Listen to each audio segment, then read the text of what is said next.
Bapak Ibu sekalian, di dalam Pathakama Sutta, sebuah khotbah yang bersifat dialog antara Sang Buddha dengan Upasaka Anathapindika, di situ dinyatakan bahwa ada 4 hal yang menjadi harapan dari setiap umat awam perumah tangga. Apa 4 hal yang menjadi harapan setiap umat awam perumah tangga itu? 1. Semoga aku menjadi kaya. Dan kekayaan itu kudapatkan dengan jalan dhamma. Punya Bapak Ibu harapan seperti ini di dalam pemikirannya?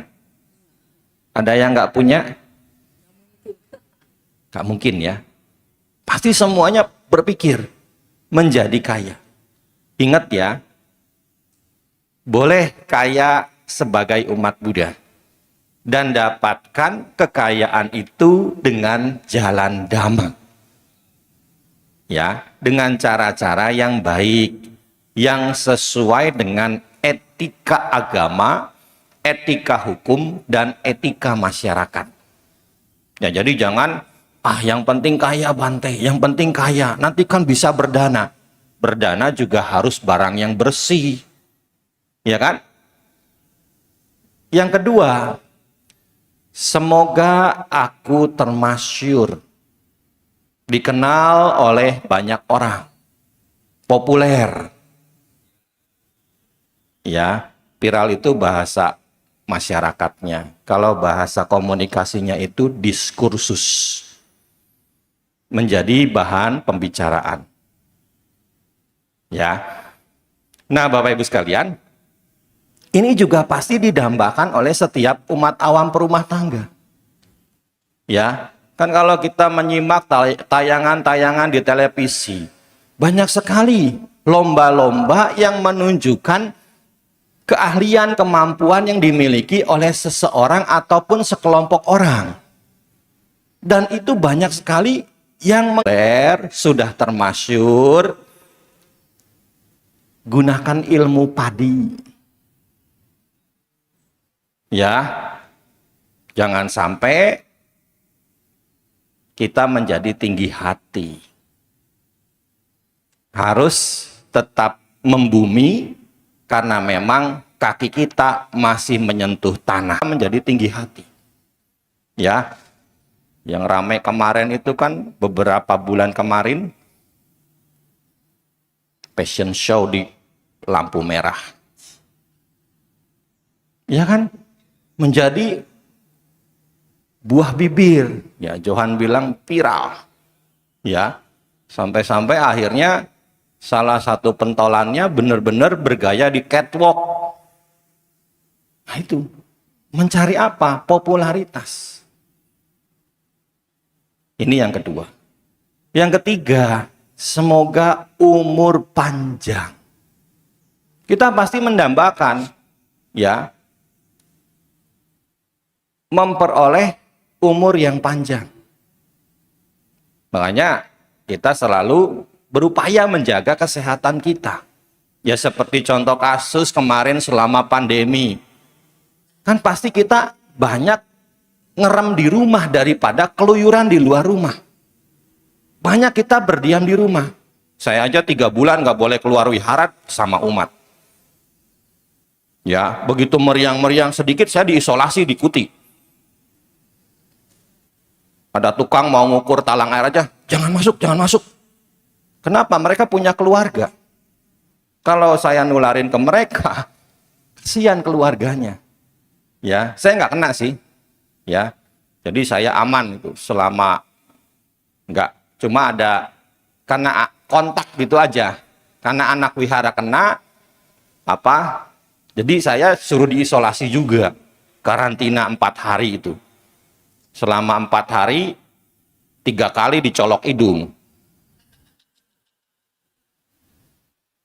Ya, Karena anak wiharanya kena, sehari-hari mereka nganterin dana makan, ngurusin dana makan, otomatis kita yang ketemu kontak, ngerem dulu, dikuti. Ya mau nggak mau itu. Ya jadi kita pasti berharap pengen sehat. Dan jangan lupa, ya tidak cuma umur panjang, kita juga harus berharap sehat. Kenapa? Karena kan percuma usia kita panjang, tapi kita penyakitan. Menjadi tidak produktif nantinya. Ya, ini yang ketiga. Nah, yang keempat Bapak Ibu sekalian, harapan yang keempat itu setelah hidup ini berakhir pasti mendambakan kelahiran kembali di alam bahagia. Di alam surga, menjadi dewa, menjadi dewi. Dan harapan ini bukan cuma keinginan kita sebagai umat Buddha. Tapi semua agama apapun, pemeluknya pasti berharap setelah hidupnya berakhir ingin lahir kembali di alam bahagia. Nah inilah Bapak Ibu sekalian, 4 harapan yang menjadi dambaan setiap umat awam perumah tangga. Dan Sang Buddha menyatakan 4 harapan ini adalah 4 harapan yang wajar. Jadi bukan sesuatu yang berlebih-lebihan. Sesuatu yang boleh. Bapak Ibu sekalian, kehidupan setelah kematian, ingin lahir kembali di alam bahagia, menjadi dewa, menjadi dewi. Dalam agama Buddha, dewa atau dewi itu terbagi menjadi 3 macam. Apa saja? 1, ada samati dewa. Dewa yang muncul karena kesepakatan. Ya, kita Bapak Ibu sekalian hidup di tengah-tengah masyarakat. Dan pasti kehidupan kita di tengah-tengah masyarakat itu kita berorganisasi. Organisasi yang terkecil di masyarakat adalah keluarga. Bapak Ibu di rumah, ada suami, ada istri, ada anak. Pastikan dari 4 orang, ya suami istri misalkan 2 anak. Dari 4 orang, ada yang dipilih untuk menjadi kepala keluarga. Umumnya kan suami. Ya, suami ini bisa disebut samati dewa. Muncul karena kesepakatan. Dipilih dalam rumah tangga, mewakili keluarga kalau ada hal-hal yang berurusan dengan kegiatan di masyarakat. Dalam lingkup berikutnya, dari beberapa rumah ada yang kita pilih untuk menjadi ketua RT. Ketua RT yang terpilih itu bisa disebut samati dewa. Dewa yang muncul karena kesepakatan. Dari beberapa RT ada yang kita pilih menjadi ketua RW. Ketua RW yang kita pilih itu bisa disebut samati dewa, muncul karena kesepakatan. Ya. Nah, lalu dalam lingkup yang lebih luas lagi, kalau di pedesaan ada kepala desa yang dipilih oleh warga desa. Ya, itu bisa disebut samati dewa. Dalam lingkup yang lebih besar lagi, ada kota, ada kabupaten. Ada yang dipilih untuk menjadi wali kota atau bupati. Ya, ini bisa disebut samati dewa, muncul karena kesepakatan. Dalam konteks yang lebih luas, ada provinsi, ada yang dipilih untuk memimpin provinsi. Ya, gubernur.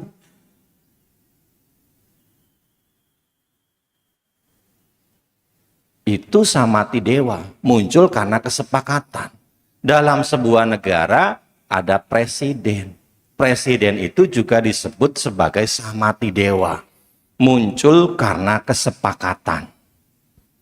Ya, jadi ini dewa jenis pertama, samati dewa. Dewa yang muncul karena kesepakatan bersama. Yang kedua, Bapak Ibu sekalian, adalah Opapatika dewa. Ini dewa dalam gambaran yang selama ini ada dalam pemikiran kita. Yang ada di alam surga, yang ada di alam bahagia. Ya, yang didapat diperoleh setelah hidup ini berakhir. Ya, jadi ini Opapatika dewa, dewa yang muncul secara spontan karena kehidupan sebelumnya dia adalah manusia yang hidupnya penuh dengan kebajikan. Nah, yang ketiga adalah Wisudidewa, dewa yang mencapai kesucian.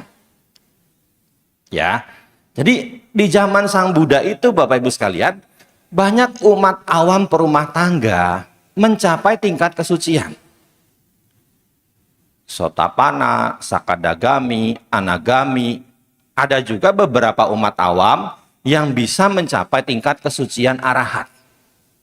Bagi mereka yang mencapai Sotapana, Sakadagami, Anagami, tentunya masih lahir kembali di alam surga.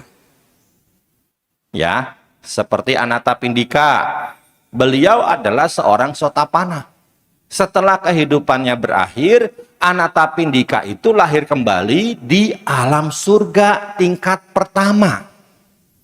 Catu Maharajika, menjadi sosok yaka yang bernama Janawasaba. Makanya di dalam kitab suci Digha Nikaya kita bisa menemukan ada Janawasaba Sutta. Ya, Janawasaba itu nama dari dewa Raja Bimbisara. Ya. Nah, ada lagi yang lain. Wisaka misalkan, Upasika. Ya. Ada lagi yang lain, Upasaka Damika. Ya, yang ketika meninggal dunia dia dijemput kereta surgawi. Itu lahir kembali di Tawatingsa. Nah, ini dewanya bukan dewa biasa seperti yang di poin kedua. Makanya disebutkan di dalam Sutta, dewa-dewi yang muncul setelah ada Sang Buddha itu mengalahkan dewa-dewi lain yang muncul sebelum ada Sang Buddha. Dalam hal apa? Keagungan dan kecemerlangan. Kenapa? Karena dewa-dewi yang muncul setelah ada Sang Buddha tidak cuma semata-mata dari perbuatan baik saja, tapi juga dari pencapaian kesucian yang mereka raih setelah mereka belajar dan melaksanakan dhamma. Ya, ini Wisudidewa. Ya, jadi ada 3 macam dewa. Nah, Bapak Ibu sekalian, saya membaca sebuah buku yang mengulas tentang kehidupan di alam surga. Di buku tersebut dijelaskan bahwa dewa itu punya ciri-ciri. Jadi kalau satu saat Bapak Ibu ketemu dengan sosok-sosok seperti ini, ya, bisa jadi ini adalah dewata. Jadi jangan kita berpikir dewa itu ada di angkasa. Nanti di akhir saya akan menjelaskan. Jadi di sekitar kita ini juga ada dewa-dewa yang mendiami tempat-tempat tertentu. Ya. Nah, apa saja ciri-ciri dewa itu? 1, penampilannya sangat rapi. Dan disebutkan bahwa dewa itu bermahkota indah. Ya, penampilannya rapi, nggak acak-acakan. Ya, pakai mahkota lagi. Ini ciri pertama. Yang kedua, wajah dan tubuhnya bercahaya lembut. Ini sebenarnya tergantung tingkat kedewaannya.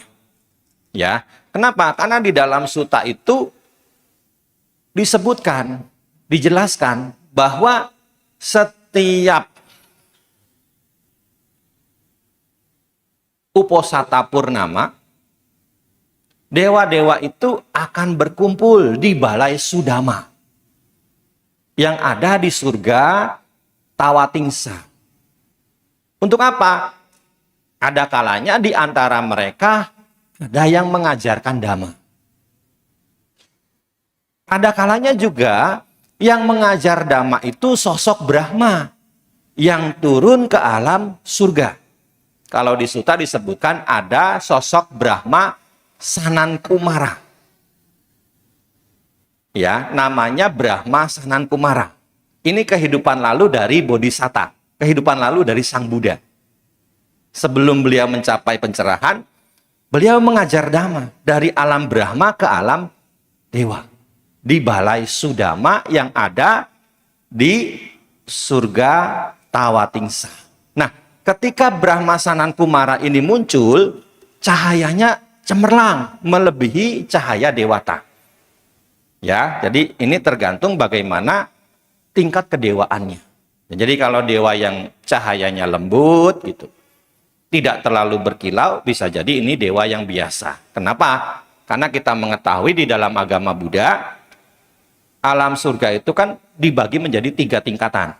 Surga biasa, surga yang menengah, surga yang lebih tinggi. Ya kan? Ya.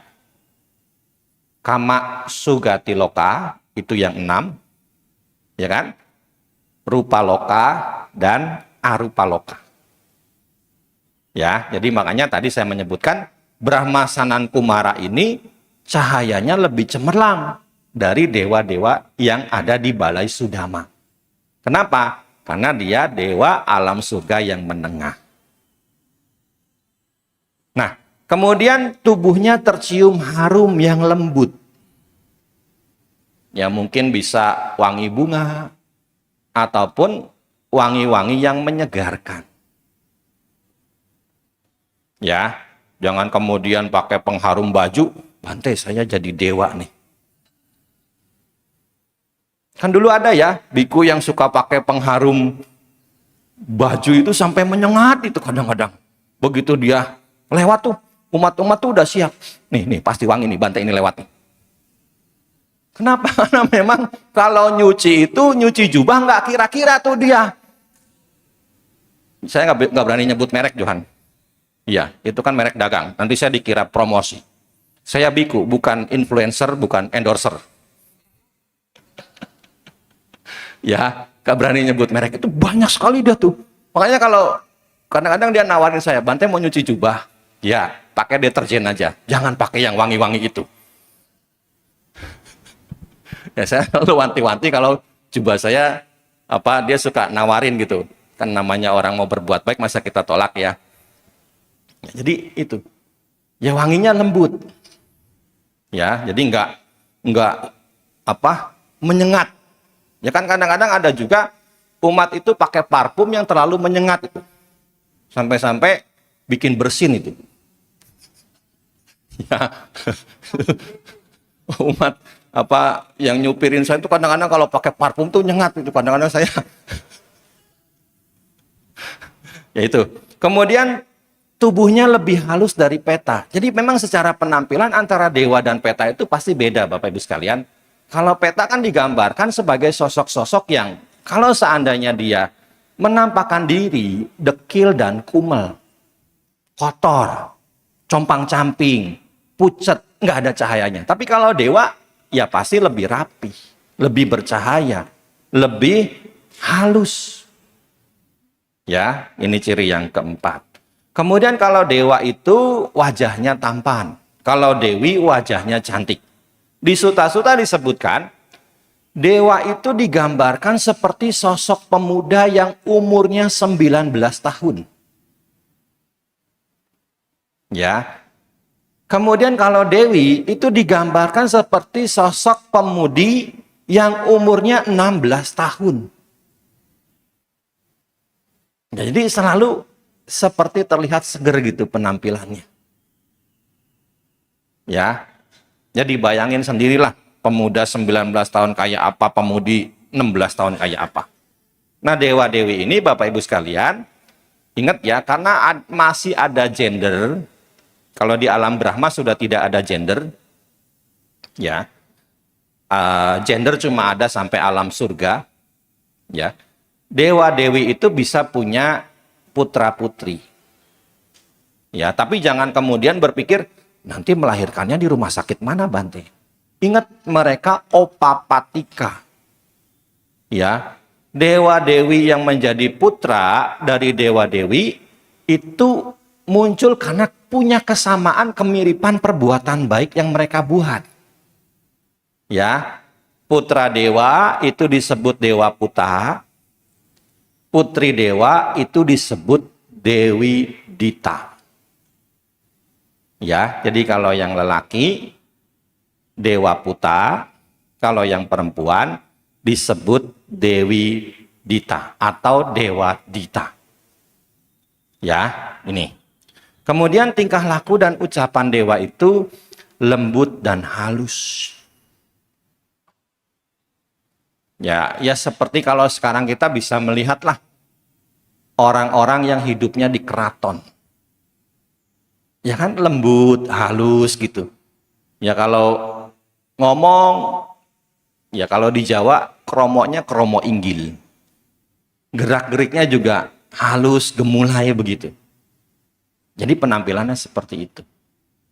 Nah, Bapak Ibu sekalian, kalau kita merujuk kepada kepada Mahaparinibbana Sutta, di zaman Sang Buddha itu ada kelompok masyarakat, kelompok suku yang karena kecakapan penampilan mereka itu oleh Sang Buddha sendiri digambarkan, diakui seperti dewa-dewa dari Tawatingsa.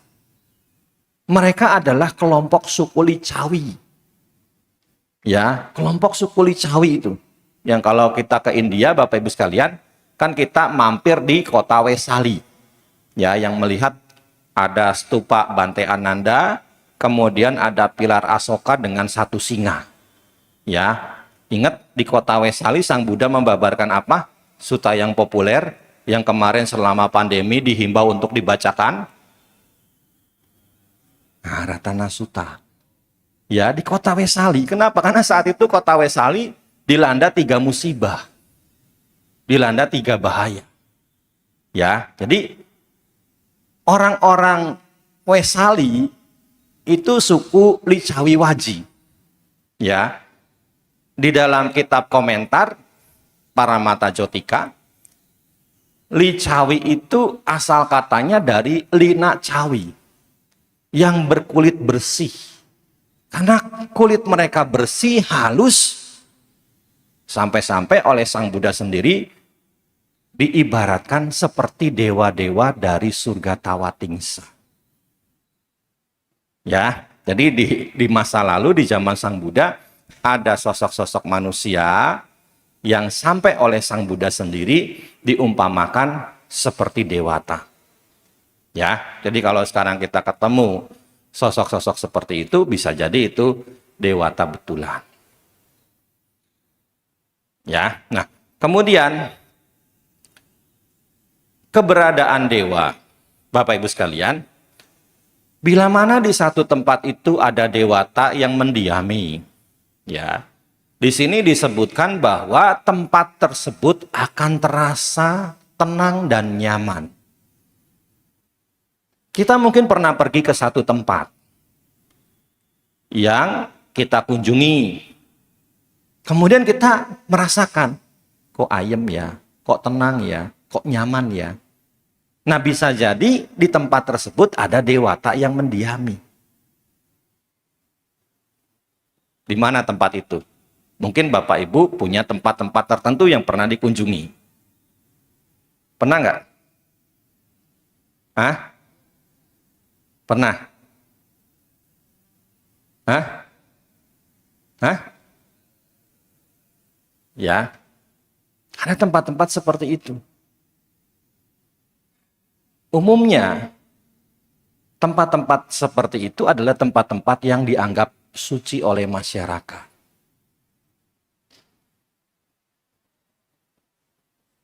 Saya pernah ceramah ini di satu wihara, kemudian umatnya ngomong, "Iya Bante, saya pernah ke Candi Plaosan, kok rasanya ayem gitu.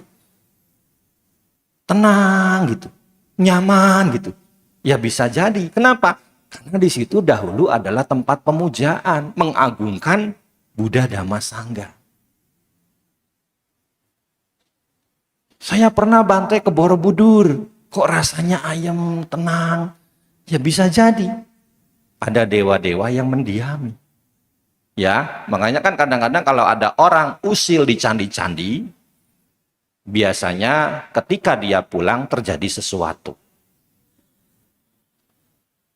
Ya, kenapa? Karena sebenarnya kalau kita merujuk Alawaka Sutta, ya ke Alawaka itu, ya, setelah dia insaf, dia akan bertekad, berjanji akan selalu menjaga tempat-tempat pembabaran dhamma. Jadi bisa jadi itu, karena dia aneh-aneh ulahnya disentil. Ya, disentil. Ya, makanya kalau pergi-pergi ke tempat seperti itu, Bapak Ibu sekalian, sudah ada himbauan-himbauan, jangan menggeser batuan candi, ya, jangan sembarangan ngomong, ya, itu hendaknya diindahkan. Ada orang itu ya, saya kadang-kadang kalau pergi ke candi-candi itu suka tanya-tanya juga sih ke penjaganya. Seperti dulu, bukan kepo Johan, kita kan harus menggali informasi. Apa yang boleh dan apa yang tidak boleh di masyarakat, di lokasi. Ya, kalau kita nggak tahu kan kita harus tanya. Ya, nah, seperti candi yang di Kerawang itu, dulu ketika baru-baru ditemukan Bapak Ibu sekalian, masyarakat itu kan ramai sekali berkunjung. Ada yang pada usil, potongan batu batanya, malam-malam seperti ada pasukan berkuda nyamperin. Ya, makanya jangan aneh-aneh gitu. Kalau memang kita kunjungannya kunjungan saja. Kalau kita sebagai umat Buddha ke tempat seperti itu ya untuk melakukan puja, meningkatkan keyakinan kita kepada Buddha Dhamma Sangha. Kenapa? Karena di masa lalu tempat seperti itulah yang disebut wihara. Borobudur itu wihara. Namanya berdasarkan prasasti, Kayumungan itu Jinalaya. Tempatnya penakluk. Penakluknya siapa? Sang Buddha yang telah menaklukkan Mara. Di prasasti yang lain, Borobudur itu disebut Sugata Gunagana Wihara. Wihara himpunan kebajikan Sang Sugata. Sang Sugata itu siapa? Sang Buddha. Ya, makanya kalau kita ke sana tuh jangan kita berpikir, ngapain ke Borobudur cuma lihat batu. Puja Bapak Ibu sekalian, memberikan penghormatan kepada Tiratana Buddha Dhamma Sangha. Ya, foto-fotonya belakangan, selfie-nya, wepi-nya belakangan. Kalau kita berziarah itu, utamakan pujanya dulu. Ya, jadi fotonya itu belakangan. Ya, seperti puja bakti aja. Meditasi sejenak. Ya. Kenapa? Karena kalau bukan kita umat Buddha, siapa yang peduli? Ya kan? Ya, makanya jadi kalau nanti liburan Desember, Bapak Ibu pergi di mana ada tempat suci, candi, itu wihara di masa lalu, cobalah kunjungi, puja bakti. Ya, ya foto-foto mah itu terserah. Ya, itu tidak menjadi anjuran saya itu mah. Ya, yang saya anjurkan puja bakti meditasi di sana. Ya, kenapa? Karena di masa lalu itu adalah wihara. Ya, nanti kalau perginya sama saya bisa lebih banyak yang dikunjungi yang kecil-kecil. Ya, jadi bisa belusukan tuh. Kenapa? Karena di belakang Candi Ratu Boko itu ada stupa yang lebih besar dari stupa Candi Borobudur. Kalau Candi Borobudur stupa gedenya itu yang di puncak itu 9,9 meter. Nah, yang di belakang Ratu Boko itu 11 meter. Tapi harus sama saya perginya, belum tentu tahu jalannya soalnya.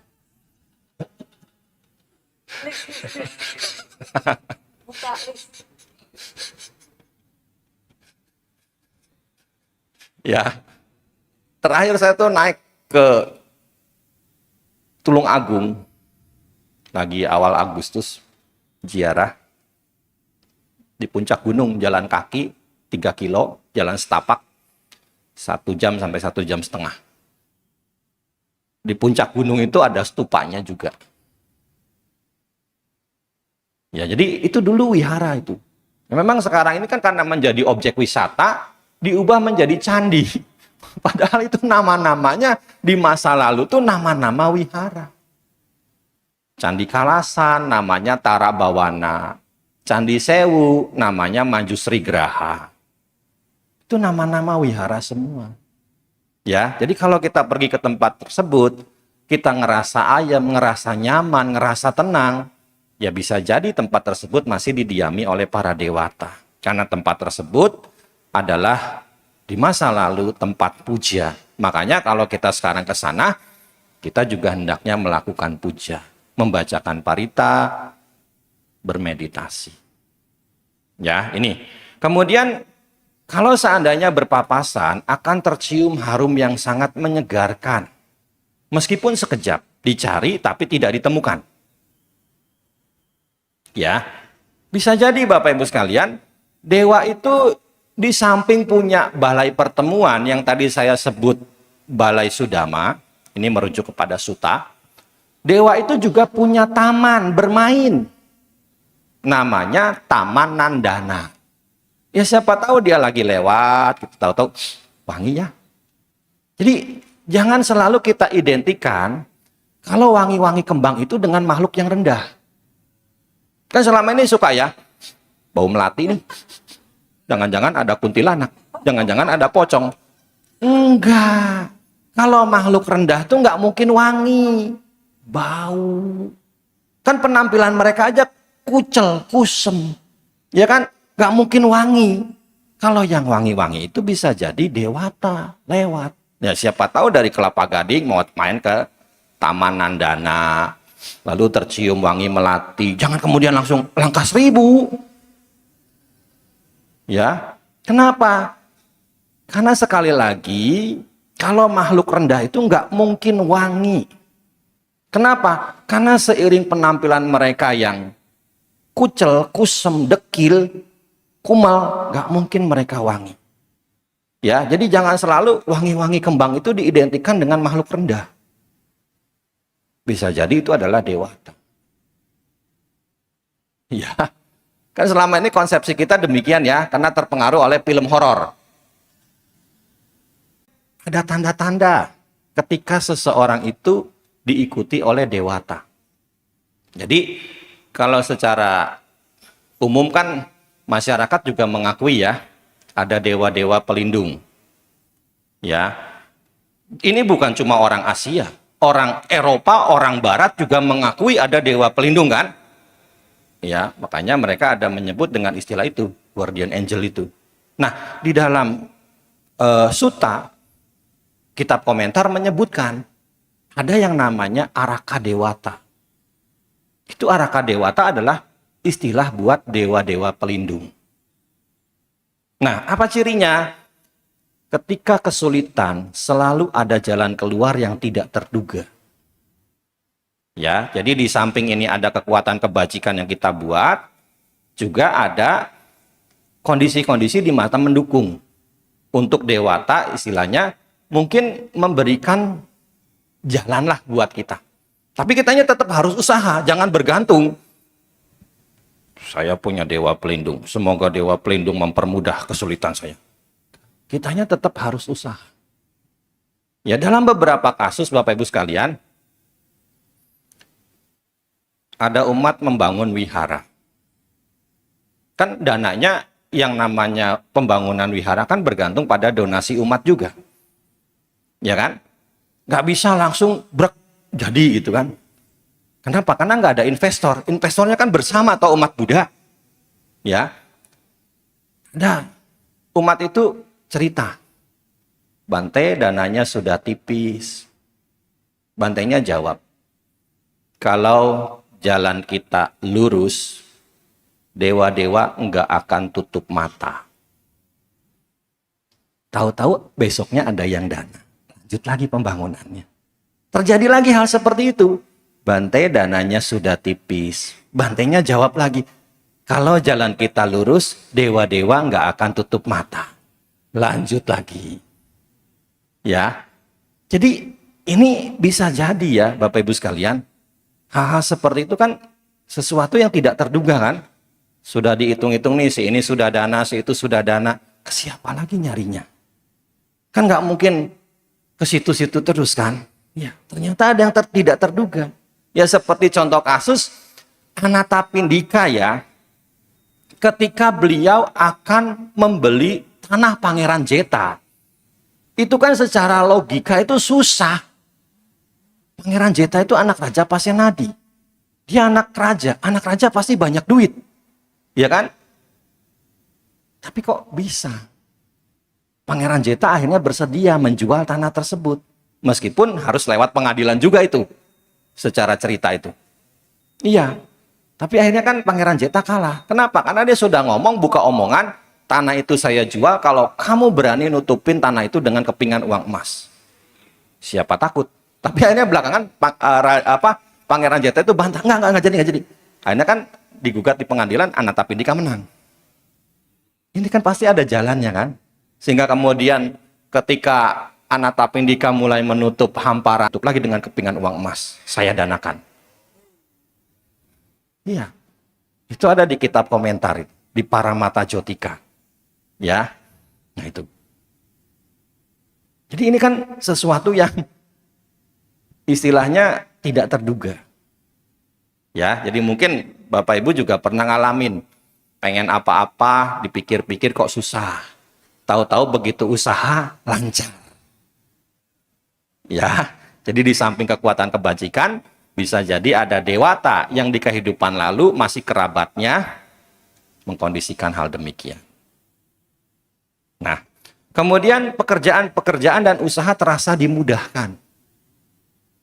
Ya, kemudian kalau Bapak Ibu berumah tangganya menjadi lebih harmonis. Lalu tidak pernah kekurangan. Dan selalu tercium aroma yang wangi. Dan kemudian kehidupannya terasa sangat tenang, nyaman, dan membahagiakan. Ya, makanya kembali lagi di sini ya. Sebenarnya di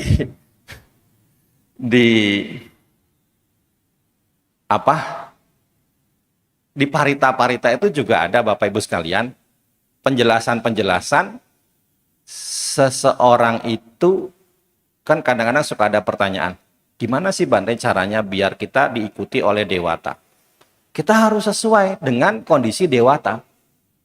Ingat ya, tadi saya sudah menyampaikan mereka yang lahir kembali menjadi dewa karena perbuatan baik yang mereka lakukan ketika mereka masih jadi manusia. Maka kalau kita mau diikuti oleh dewata, kesesuaian perbuatan kita dengan mereka harus ada. Ya. Jadi kesesuaiannya apa? Kita juga harus banyak berbuat baik. Ya. Jadi nanti dengan sendirinya, nggak perlu dicari, nggak perlu diminta. Karena kita terus berbuat baik, hal-hal seperti ini tidak mungkin tidak terjadi.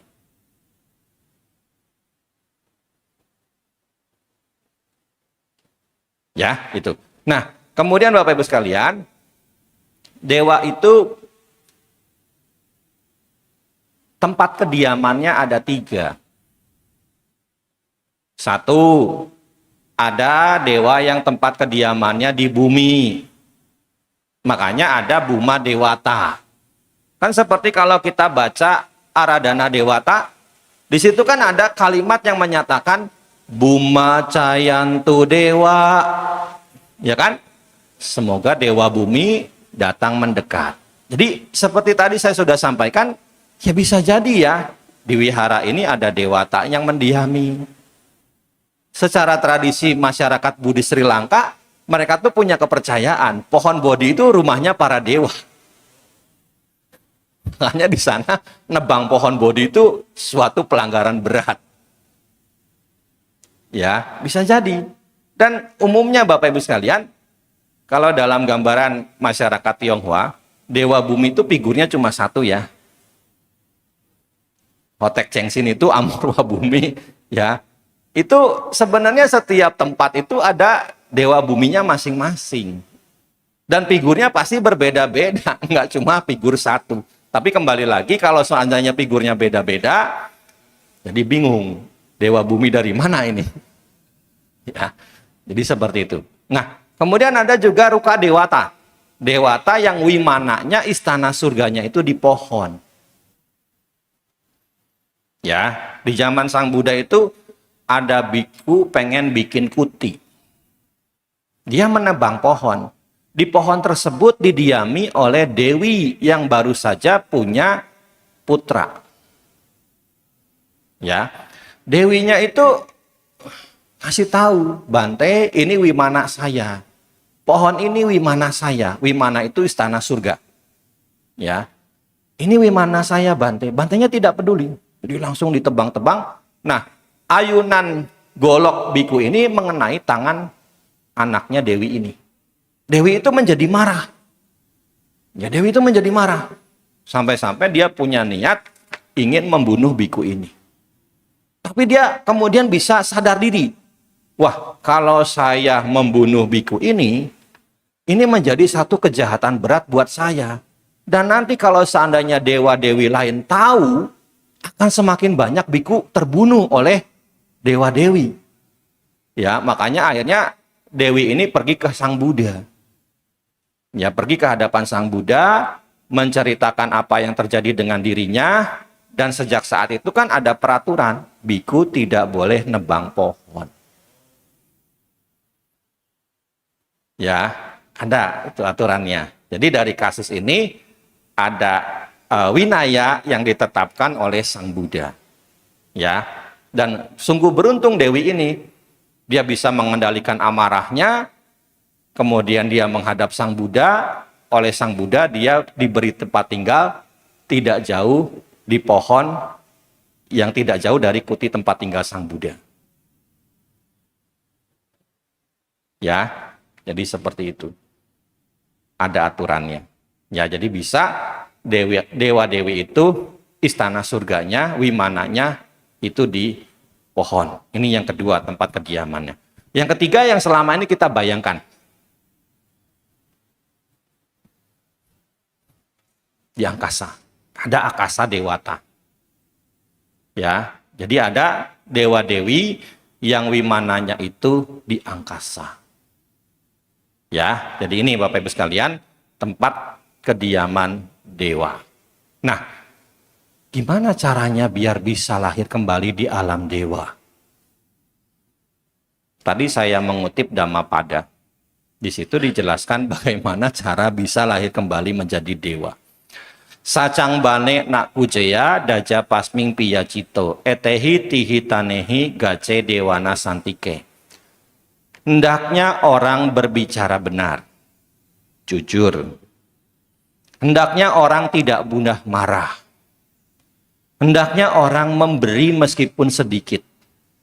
Dengan 3 cara ini, orang dapat pergi ke hadapan para dewa. Ya, jadi caranya berbicara benar, caranya tidak mudah marah, caranya berdana meskipun sedikit. Ya, jadi kalau Bapak Ibu punya niatan, yang keempat, harapan tadi itu, 3 cara ini bisa kita latih dalam keseharian. Ya, semoga uraian ini menambah wawasan, pengetahuan, keyakinan dan dapat dipraktikkan dalam keseharian. Sekian, terima kasih atas perhatiannya. Sabe sata bontus kita, semoga semua makhluk hidup berbahagia.